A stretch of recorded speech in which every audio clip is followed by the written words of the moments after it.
a lot of people talk about the golden rule.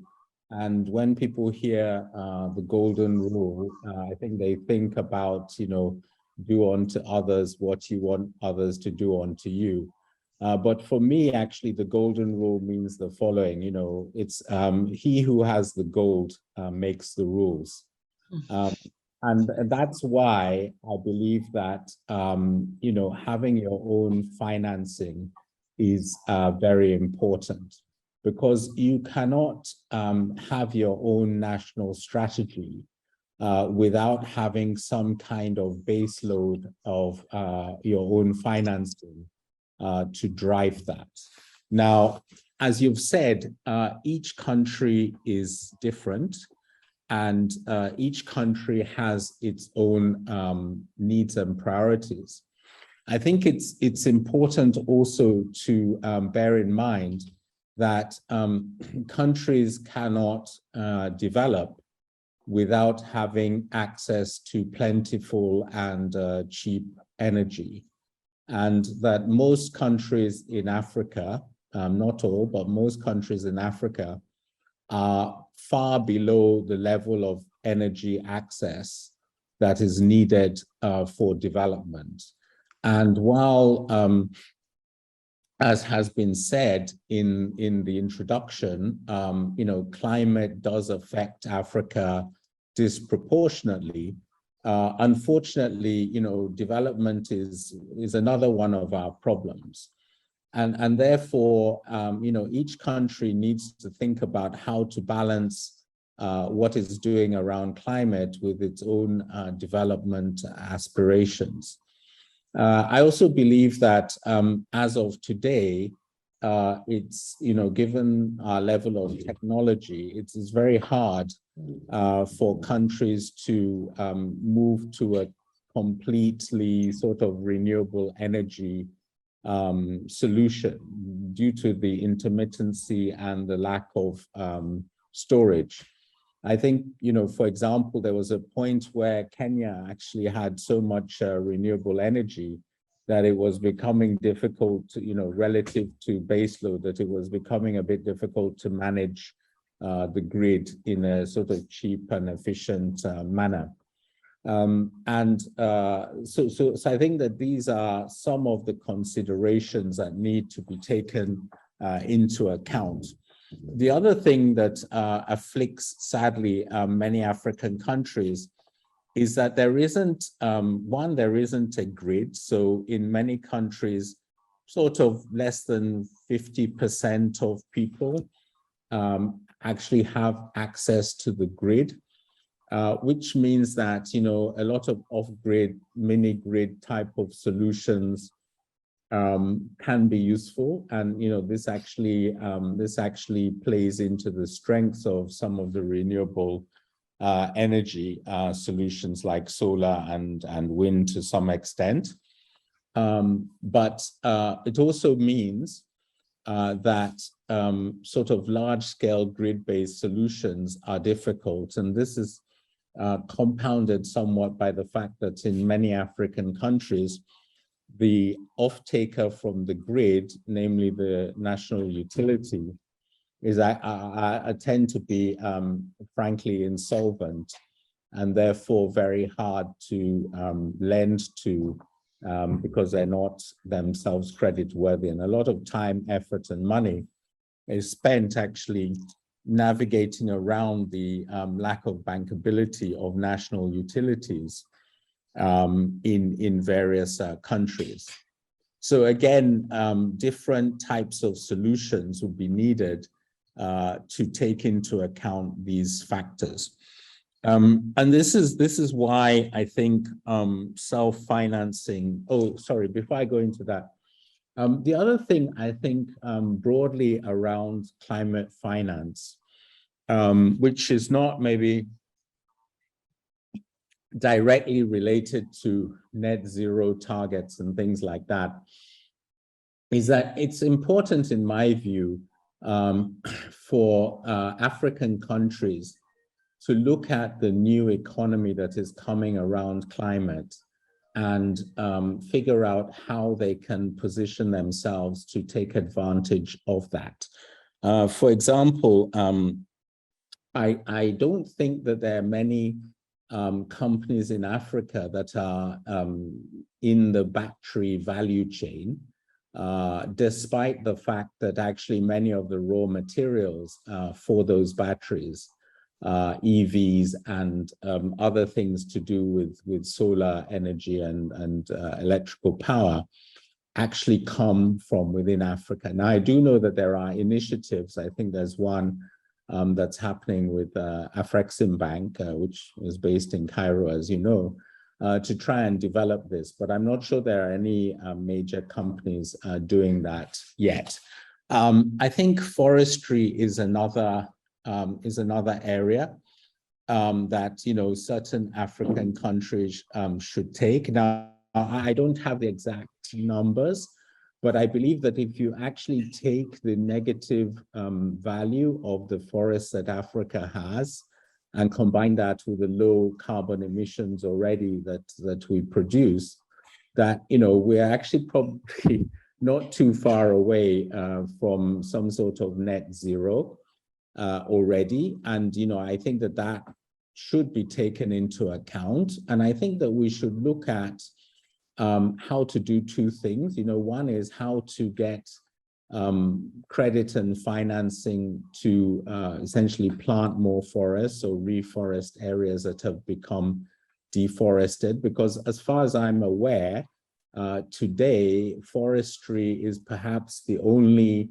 real, negative carbon thing, even though there are some carbon capture technologies out there.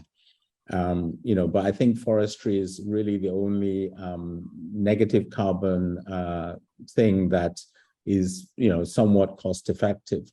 And then I think that there's also an opportunity cost of not cutting down trees, especially given that, many African countries are in a developmental state. And therefore, some sort of compensation for actually not cutting down trees, essentially an opportunity cost, is something that should be sought.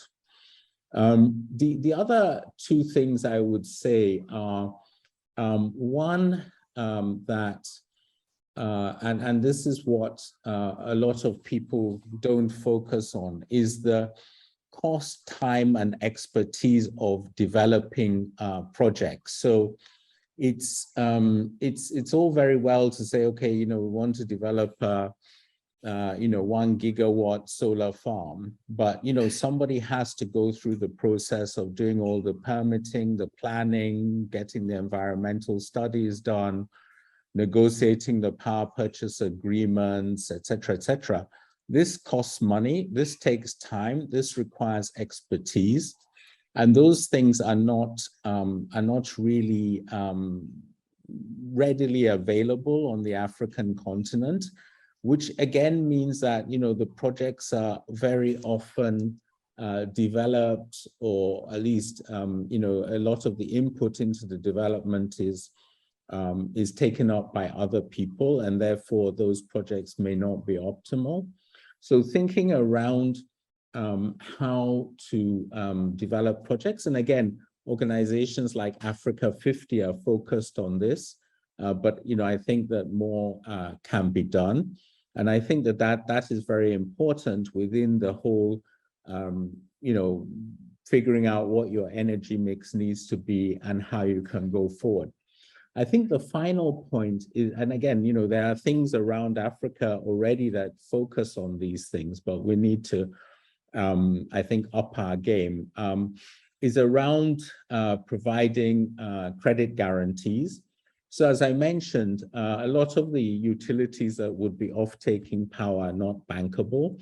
And there's a big debate about how people perceive project risks in Africa. And, a lot of people would say that, the risks are exaggerated. And to some extent,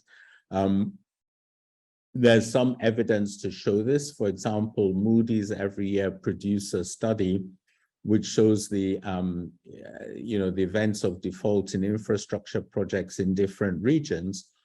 And that study consistently shows that the lowest defaults are in the Middle East, and the next lowest defaults are in Africa. And funnily enough, one of the highest regions for defaults is actually the North America. But so there's maybe a gap in between perceptions and reality. But at the end of the day, a lot of the people who are bringing in this finance, perception is reality for them. And therefore, having organizations that can provide credit guarantees, potentially partial credit guarantees, to assuage some of these people of some of these risks, I think will also help to accelerate funding coming into these regions. Now, all of these things are reasons why having some degree of self-financing or the ability to self-finance is very important. You're very unlikely to get a large quantum of offshore financing for things like project development. You need to have some financing to take control of all the various elements that I've said. And unfortunately, financing is low in Africa, driven, I think, by ultimately by our low savings ratio. So if you look at the total savings in countries as a proportion of GDP, and by savings, I'm talking not just about individual people's savings, but also from the corporate sector and the government sector. The average for East Asia, the sort of developing parts of East Asia, is 41% of GDP. The average for Middle East, North Africa, and Sub-Saharan Africa is 23%. And to take some specific countries, Egypt, it's 11%, Kenya, it's 15%, and Nigeria, it's 29%, whereas China is 44%, and many of the fast-growing East Asian countries land somewhere between 35% and 40%. So it's imperative that we really focus on driving sort of national savings and investment cultures. And things like sovereign wealth funds are a step in this direction. And, obviously Uche is with the Nigerian Sovereign Wealth Fund. And over the last few years, a number of countries have, started up sovereign wealth funds. These